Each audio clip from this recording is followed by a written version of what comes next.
Welcome to Capital Catch-Up. I'm Victor. I'm Lainey.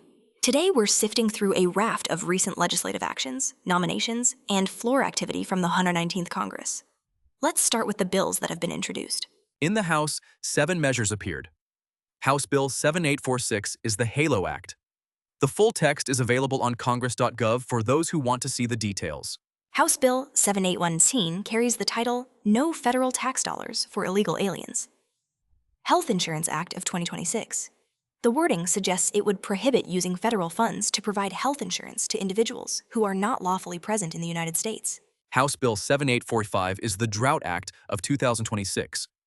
While we don't have the bill's text here, the title indicates it would address drought relief, water conservation, or related agricultural assistance. House Bill 7816 is the Secret Service Local Law Enforcement Partnership Act of 2026.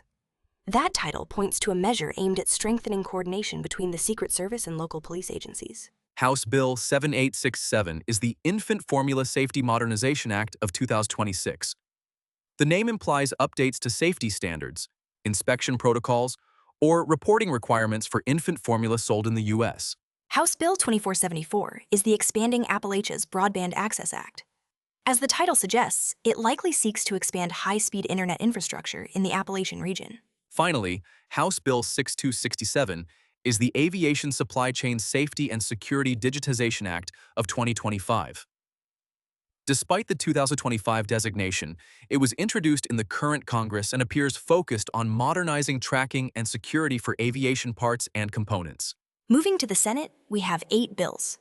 Senate Bill 4150 is the District of Columbia Home Rule Improvement Act of 2026, which likely concerns the balance of congressional oversight and local governance in the nation's capital. Senate Bill 4157 is the No Bailout for Crypto Act.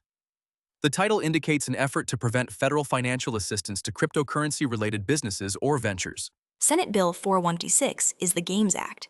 Without further detail, we can't say what the acronym stands for, but the bill is recorded under that title. Senate Bill 4154 is the Research and Oversight of AI in Courts Act of 2026. That suggests a focus on studying how artificial intelligence is used in judicial proceedings and establishing oversight mechanisms. Senate Bill 4139 is the Social Determinants for Moms Act.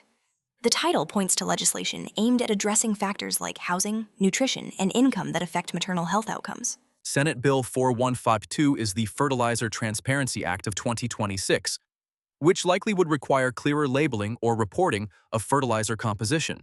Senate Bill 4151 is the Unfunded Mandates Accountability and Transparency Act of 2026. As the name implies, it would likely increase scrutiny of federal requirements placed on state, local, or tribal governments that do not come with accompanying funds. Lastly, Senate Bill 4159 is Sammy's Law. The title does not specify the policy area, but the bill is officially recorded under that name. Now let's turn to nominations. The Senate received a number of executive nominations, some with detailed position information, and others listed only by nomination number. First, Evan Rickey of the Virgin Islands was nominated to serve as a judge for the District Court of the Virgin Islands for a term of 10 years, filling the seat vacated by Wilma Antoinette Lewis. Edward Epler of Connecticut was nominated to be Chief Financial Officer of the Department of Transportation, succeeding Victoria Marie Beecher-Wasmer, who resigned. Kathleen S. Lane of Montana was nominated to be a United States District Judge for the District of Montana, succeeding Susan P. Waters, who is retiring.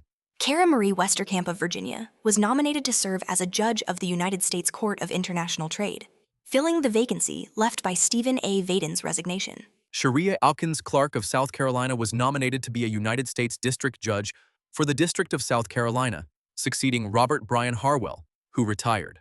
In addition to those, the Senate received nominations identified only by their numbers: 119-893, 119-892, 119-894, 119-897, 119-896, 119-895, 119-899, 119-898, 119-686, and 119-595. The source does not provide a description for these nominations, but they are officially on the record. The only committee meeting noted for this period was a various measures session held by an unspecified committee on March 26, 2026 at 2:00 p.m. Coordinated Universal Time. Finally, the Congressional record shows 2 daily issues.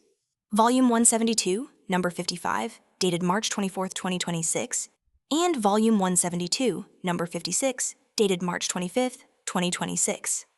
Those records contain the proceedings, debates, and notices from those legislative days.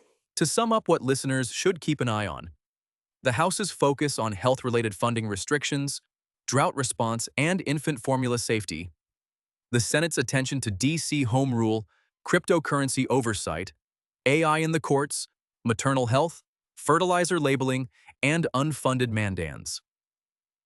On the nomination front, several judicial and executive posts await Senate action, including district court judgeships in the Virgin Islands, Montana, and South Carolina, a CFO post at the Department of Transportation, and a seat on the Court of International Trade.